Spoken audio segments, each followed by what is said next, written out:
शेतकऱ्याची परिस्थिती आपण बघतोय. द्राक्ष बागेचं उदाहरण, शांपलवाली शेतकरी घायला आलाय आर्थिक परिस्थितीत.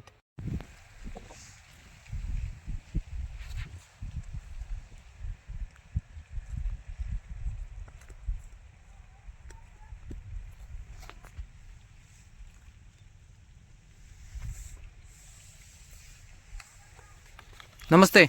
नमस्ते. तुमचं नाव, गाव, तालुका सांगा. माझं नाव रोहित प्रकाश पाटील, राहणार येळावी, तालुका तासगाव, जिल्हा सांगली. अच्छा, तुम्ही तुमच्या ह्या पेरूसाठी फिलियाची टेक्नॉलॉजी वापरली का? पेलियाची आपण टेक्नॉलॉजी वापरलेली आहेत. आपल्या इथे आता 300 झाडं आहेत पिंक टायवान या व्हरायटीची. 15 मेला आपण साधारण लागण केलेले. आज डिसेंबर महिना एंडिंग चालू आहे.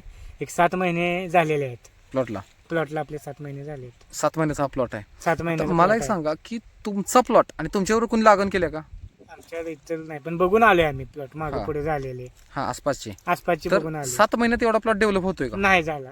बरं, आता तुमच्यामध्ये टेक्नॉलॉजी वापरलेली, काय तुम्हाला तुमच्या रानानुसार फरक जाणवला? आता एक म्हणजे आमच्या रानात मेन फॉल्ट आहे, म्हणजे पाण्याचा TDS थोडासा जास्त आहे. अच्छा. आणि माती ऑटोमॅटिक थोडीशी वीक होते ते पाण्यामुळे. आणि हाय pH आहे. हाय pH आहे. आणि तुमची फिलिया टेक्नॉलॉजी वापरल्यामुळे मातीचा घट्टपणा कमी आलाय. दाखवा बरं माती. हे बघा, ही चहापत्ती सारखी आणि आत्ताच पाणी पाजल्यासारखी हे झालेलं आहे. ही जी पांढरी झाला बघा तुम्ही मुळे. हे बघा, माती आपण बघू शकतो. साधारण अगदी चहापत्ती सारखी आणि एकदम मऊ आहे. चिकटपणा व्यवस्थित आहे. पुन्हा ही जी पांढरी जी मुळे आहे ती किती डेव्हलप झाल्या बघा. जाम आहे.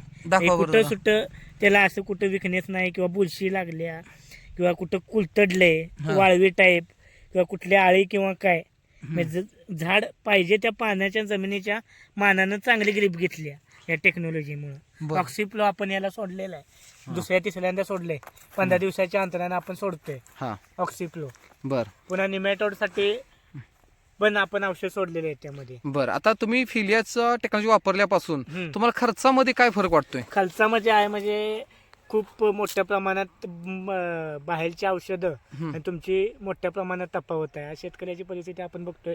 द्राक्ष बागेचं उदाहरण, शांपलवाली शेतकरी घायला आलाय आर्थिक परिस्थितीत. बरोबर. त्या मानानं तुमची थोडक्या पैशात आहे. फक्त एवढाच विषय आहे की जे तुम्ही सांगितल्या ते शेतकऱ्यांनी केलं पाहिजे फॉलो. एवढाच विषय आहे यामध्ये. अच्छा. कॉस्टिंग रेटचा विचार केला तर खूप कमी आहे इतर कंपन्यांपेक्षा.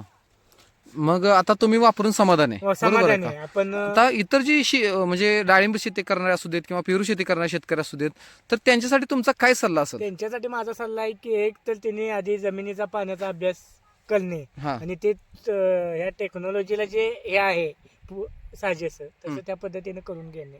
आता आपला फॉल्ट आहे, तुम्हाला बोललो की आधी मातीला शाल जास्त होते.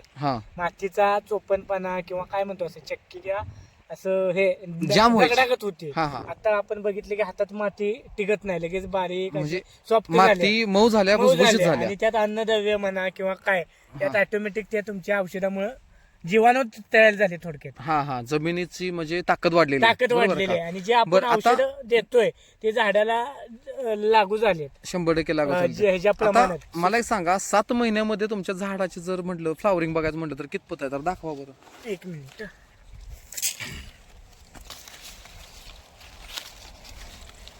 आपण या ठिकाणी फ्लावरिंग आता बघतोय की एवढं फ्लावरिंग ह्या प्लॉटला आलेलं आहे. पानाची ग्रीप जर बघितली, अगदी पान पण सगळं तुमचं राहट आहे, पान फ्रेश आहे सगळं, बरोबर.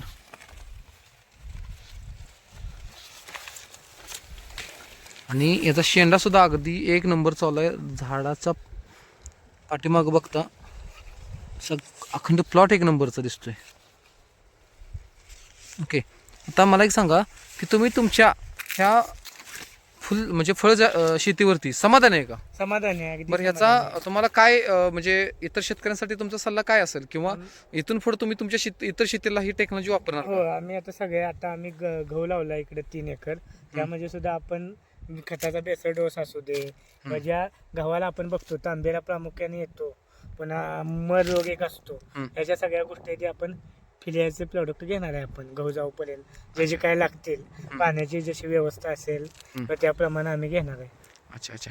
ओके, तुम्ही जी काय माहिती दिली त्याबद्दल तुमचा धन्यवाद व्यक्त करतो. थँक्यू. नमस्ते.